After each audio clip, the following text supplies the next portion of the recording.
আপনি কি কখনো ভেবেছেন বাচ্চারা যে ছোট্ট বেবি ডল নিয়ে সারা দিন খেলে সেই ডলটা আসলে কিভাবে তৈরি হয়? শুধু একটা খেলনা নয়, এর পেছনে থাকে বিশাল এক ফ্যাক্টরি, নিখুঁত মেশিন, শত ধাপের পরীক্ষা আর সবচেয়ে গুরুত্বপূর্ণ শিশুদের নিরাপত্তার প্রতিশ্রুতি। কাঁচা প্লাস্টিক থেকে শুরু করে রং, চুল, পোশাক, একদম সুন্দর ফিনিশ পর্যন্ত প্রতিটি ধাপেই চলে কঠোর মান নিয়ন্ত্রণ।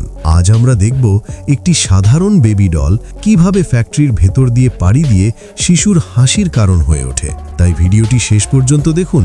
ভালো লাগলে লাইক দিন, চ্যানেলটি সাবস্ক্রাইব করে পাশে থাকুন। সবকিছুর শুরু হয় কাঁচামাল আর আধুনিক কারখানা থেকে। বেবি ডল বানাতে ব্যবহার করা হয় নিরাপদ প্লাস্টিক আর ভিনাইল। ডলের ত্বক আর শরীরের রং ঠিক রাখতে ম্যাটেরিয়াল নির্দিষ্ট অনুপাতে মিশিয়ে প্রস্তুত করা হয়। প্রস্তুত করা ম্যাটেরিয়াল পাঠানো হয় মোল্ডিং মেশিনে। সেখানে তৈরি হতে থাকে ডলের বিভিন্ন অংশ।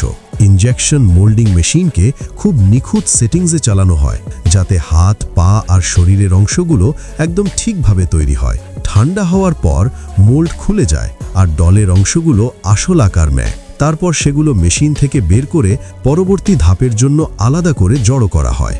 মোল্ডিংয়ের পর সব অংশ আলাদা করে বাছাই করা হয়। অতিরিক্ত প্লাস্টিক কেটে ফেলে সেগুলো পরিষ্কার ও নিরাপদ করা হয়।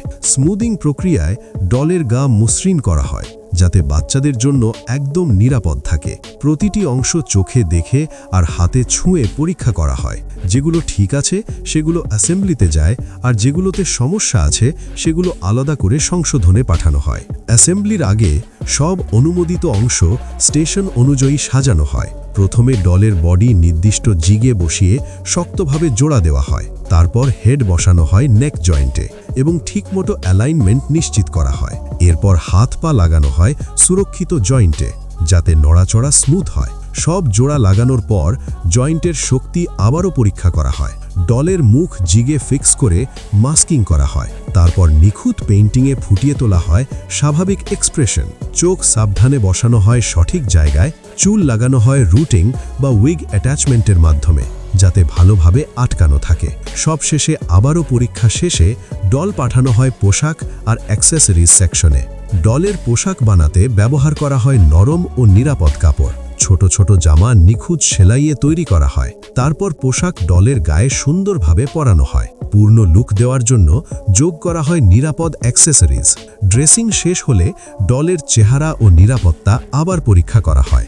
ডলের সব নড়াচড়া পরীক্ষা করা হয়, যাতে তা স্মুথ ও নিরাপদ হয়। জয়েন্টের শক্তি পরীক্ষা করে নিশ্চিত করা হয় এটা বাচ্চাদের জন্য পুরোপুরি সেফ। ম্যাটেরিয়াল ও ফিনিশ নিরাপত্তা মান অনুযায়ী যাচাই করা হয়। সব লেবেল আর নিয়ম মেনে হয়েছে কিনা তাও দেখা হয়। সার্টিফিকেশন সম্পন্ন হলে ডল পাঠানো হয় প্যাকেজিং সেকশনে। প্রথমে প্রস্তুত করা হয় বক্স আর ইনার ট্রে। ডলকে ট্রের ভিতরে শক্তভাবে বসানো হয়। ব্র্যান্ডিং ও তথ্য সমবলিত ইনসার্ট ঠিকভাবে বসানো হয়। তারপর বক্স সিল করে বন্ধ করা হয়। চূড়ান্ত পরীক্ষার পর প্যাক করা ডল পাঠানো হয় স্টোরেজে। অর্ডার অনুযায়ী সেগুলো বাছাই করে ডিসপ্যাচের জন্য প্রস্তুত করা হয়। গুদামে সেগুলো নিরাপদভাবে সংরক্ষণ করা হয়। তারপর ট্রাকে লোড করে বিভিন্ন বাজারে পৌঁছে দেওয়া হয়। এইভাবেই ফ্যাক্টরিতে তৈরি বেবি ডল নিরাপদে পৌঁছে যায় শিশুদের হাতে। বাড়িতে পৌঁছে প্যাকেট খুলতেই তার সুন্দর ফিনিশ আর ডিটেইলিং চোখে পড়ে। খেলার সময় ডলের মুভমেন্ট হয় সহজ ও নিরাপদ। ডল নিয়ে খেলতে খেলতে শিশু আর বাবা মায়ের মাঝে তৈরি হয় আরও মায়া আর বন্ধন। এইভাবেই ফ্যাক্টরিতে তৈরি একটি বেবি ডল শিশুদের হাসির অংশ হয়ে যায়। কাঁচা মাল থেকে তৈরি ডল প্রতিটি ধাপই যায় নিখুঁত প্রক্রিয়ার মধ্য দিয়ে। নিরাপত্তা, গুণগত মান আর শিশুদের যত্ন, এই তিনটেই থাকে সবচেয়ে বড় অগ্রাধিকার। ফ্যাক্টরি থেকে বের হয়ে ডল নিরাপদে পৌঁছে যায় আপনার ঘরে, আর শিশুর সেই হাসিমাখা মুহূর্তই প্রতিটি শ্রমকে করে তোলে সার্থক।